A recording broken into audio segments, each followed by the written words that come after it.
మా కదంబమాల సభ్యులకి, యూట్యూబ్ వీక్షకులకి స్వాగతం అండి. నా కన్నులు నీకో కథ చెప్పాలి, కన్ను తెరు, కన్ను తెరు.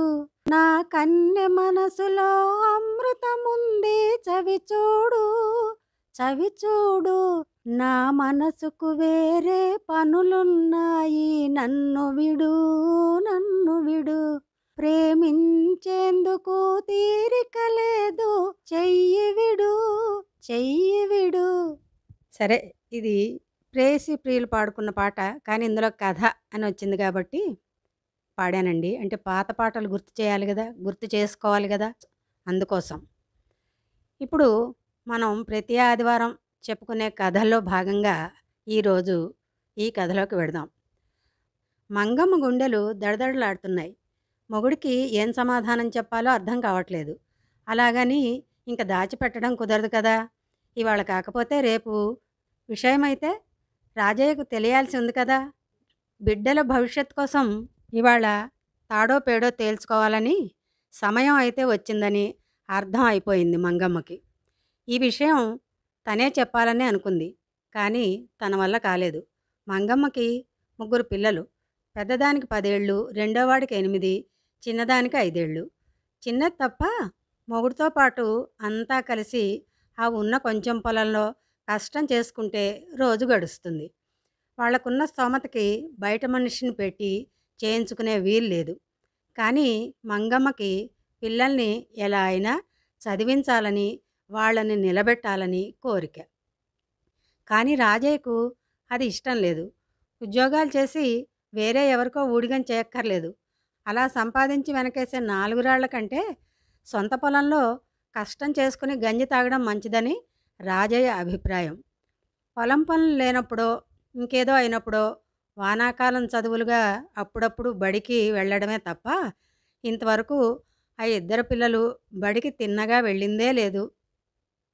మొన్ననే ఊళ్ళో మైకులు పెట్టి ఒక విషయం చెప్పారు. పక్క ఊర్లో స్కూల్లో ఏదో పరీక్ష పెడుతున్నారట. ఆ పరీక్షల్లో పాస్ అయిన పిల్లల్ని వాళ్లే హాస్టల్లో పెట్టి చదువుకున్నంత వరకు చదివిస్తారంట. మన పిల్లలు వాళ్ళు పెట్టే పరీక్షలు పాస్ అయితే చాలు, వాళ్లకు చదువు వచ్చినట్టే అని ఊరంతా అనుకోవడం కూడా వినింది. అది విన్న దగ్గర నుంచి మంగమ్మ నిర్ణయించుకుంది, తన పిల్లలిద్దరి చేత ఆ పరీక్ష ఎలా అయినా రాయించే తీరాలని.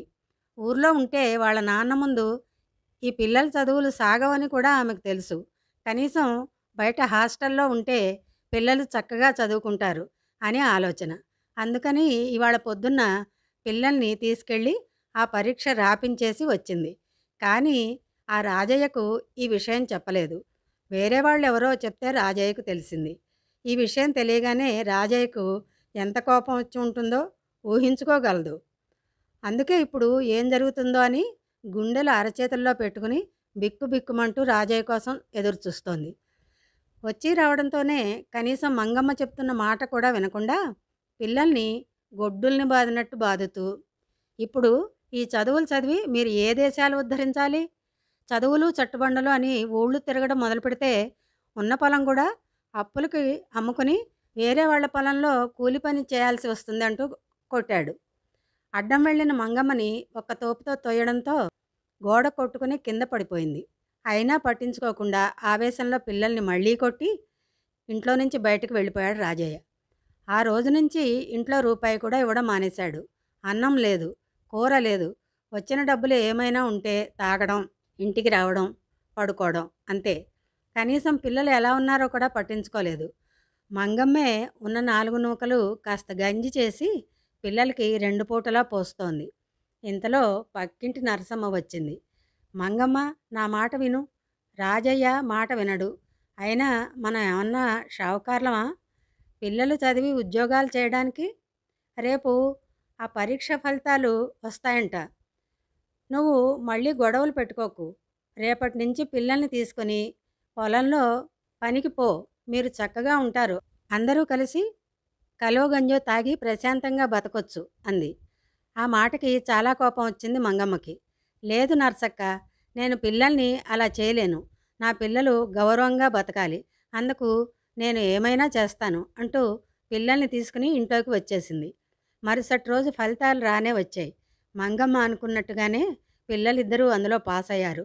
మంగమ్మ ఆనందానికి అంతే లేదు. ఏదేమైనా పిల్లల్ని హాస్టల్లో పెట్టాలని నిర్ణయించుకుంది. ఇంతలో రాజయ్య వచ్చాడు. పిల్లల ముగ్గురిని తీసుకుని రాజయ్య ఎదురుగా నిలబెట్టింది. రాజయ్య కళ్ళలో కోపానికి పిల్లలు బెదిరిపోతున్నారు. ఎలాగో ధైర్యం కూడ తీసుకుని చెప్పడం మొదలుపెట్టింది మంగమ్మ. పిల్లలు ఇద్దరూ పాస్ అయ్యారు. హాస్టల్లో పెట్టి చదివిస్తే బాగుపడతారు. ఆ పొలాన్ని నమ్ముకుంటే ఇవాళ ఉండొచ్చు, రేపు పోవచ్చు. చదివితే ఈ ఊర్లో కాకపోతే బయటైనా వాళ్ళు బాగుపడతారు. ఉద్యోగం చేసుకుని వాళ్ళ కాళ్ళ మీద వాళ్ళు నిలబడతారు అంటూ మాట పూర్తి అయిందో లేదో కళ్ళు బైర్లు కమ్మాయి మంగమ్మకి రాజయ్య కొట్టిన దెబ్బకి. ఆమెను రాజయ్య అలాగే జబ్బ పట్టుకుని ఈడ్చుకొచ్చి రోడ్లో వేశాడు. ఆమె వెంట ఏడుస్తూ పిల్లలు కూడా వచ్చేశారు రోడ్డు మీదకి. వీధిలో వాళ్ళంతా చోద్యం చూస్తున్నారు తప్ప ఒక్కరూ రాజయ్యకు అడ్డం చెప్పలేకపోయారు. ఎవరూ తనకు సహాయం రారని పూర్తిగా అర్థమైంది మంగమ్మకి. రాజయ్య ఒప్పుకుంటే ఇద్దరు, లేకపోతే కనీసం కొడుకునైనా చదివించే తీరాలి అని గట్టిగా అనుకుంది ఆ క్షణం.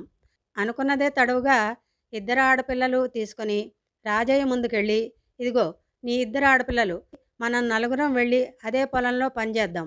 నీకు వచ్చిన నష్టం ఏమీ లేదు. కూలికి మనం ఎవరిని పెట్టుకోనక్కర్లేదు. మనం ఎవరి పొలాల్లో కూలికి పోనక్కర్లేదు. కనీసం నా కొడుకుని చదువుకోనివ్వు.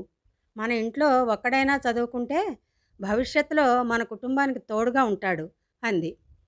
చదువుకోని మంగమ్మకి భర్తను ఒప్పించడానికి అంతకు మించి ఏం చెప్పాలో ఏం చేయాలో తెలియలేదు. అభం శుభం తెలియని ఇద్దరు ఆడపిల్లల బంగారు జీవితం పొలాల్లో పనికి తాకట్టు పెట్టడం తప్ప. అప్పటిదాకా ఆవేశంతో ఊగిపోయిన రాజయ్య ఏం ఆలోచించాడో ఏమో. సరే అయితే మీరు ఎలా అయినా చావండి. నా పొలంలో బయట నుంచి పనివాడు లేకుండా పని జరగాలి. వాడి చదువుకి నన్ను ఒక్క రూపాయి కూడా అడగొద్దు. అలా అయితే నాకు సమ్మతమే అన్నాడు. ఆ మాటకే పొంగిపోయింది మంగమ్మ. ముందు గండం గట్టెక్కింది. తర్వాత సంగతి తర్వాత అనుకొని మర్నాడే కొడుకుని తీసుకెళ్ళి హాస్టల్లో జాయిన్ చేసింది. కష్టపడి చదివి మంచి మార్కులతో పాస్ అవుతున్న ఆనందం చూసిన తర్వాత చాలా మారాడు రాజయ్య. ఆ తర్వాత ఇద్దరు ఆడపిల్లల్ని చదివించడానికి కూడా ఒప్పుకున్నాడు. అలా తన పిల్లల్ని పొలం పని తాకట్టు నుంచి తనే విడిపించాడు. తల్లిగా మంగమ్మ పడే కష్టం చూసి తల్లి ఆశలు అడియాసలు చేయకుండా కష్టపడి చదవడమే కాదు, తను వృద్ధిలోకి వచ్చాక ఇంటి బాధ్యతలు అన్నింటినీ తనే తీసుకున్నాడు. సోదరుడిగా, కొడుకుగా, అక్క చెల్లెళ్ళ పెళ్ళిళ్ళకి, చదువులకి తమ పొలం అమ్మకుండానే అన్నీ చక్కగా చేసి చూపించాడు రాజయ్యకు. వీరనారి అవడానికి ప్రతి యుద్ధం కత్తులు లేదా గొడవలతోనే ముగింపుకు రావు. మంగమ్మ లాంటి వారు తన పిల్లల చదువుల కోసం భర్తను ఎదిరించే ధైర్యం లేకపోయినా, దెబ్బలు తిన్నా, పిల్లలతో సహా రోడ్డు మీద పడ్డా మొండిగా నిలబడి భర్తను ఒప్పించి ఓపిగ్గా అన్నీ సాధించుకుంది. కొడుకుతో పాటు ఇద్దరు ఆడపిల్లలను చదివించుకుంది. జీవితంలో ఎదురయ్యే ఏ కష్టమైనా దాటుకుని వెళ్ళడం కూడా వీరనారిత్వమే. అదండి కథ. చదువుకోని వాళ్ళకు కూడా కొంతమందికి జీవితానుభవంతో ప్రపంచ జ్ఞానం ఎక్కువ ఉంటుంది. అలా పిల్లల కోసం సహనంతో అన్నీ భరించి విజయం సాధించిన మంగమ్మ లాంటి వాళ్ళని అభినందించి తీరాలి కదూ. మళ్ళీ ఇంకో వీడియోతో త్వరలో కలుద్దాం.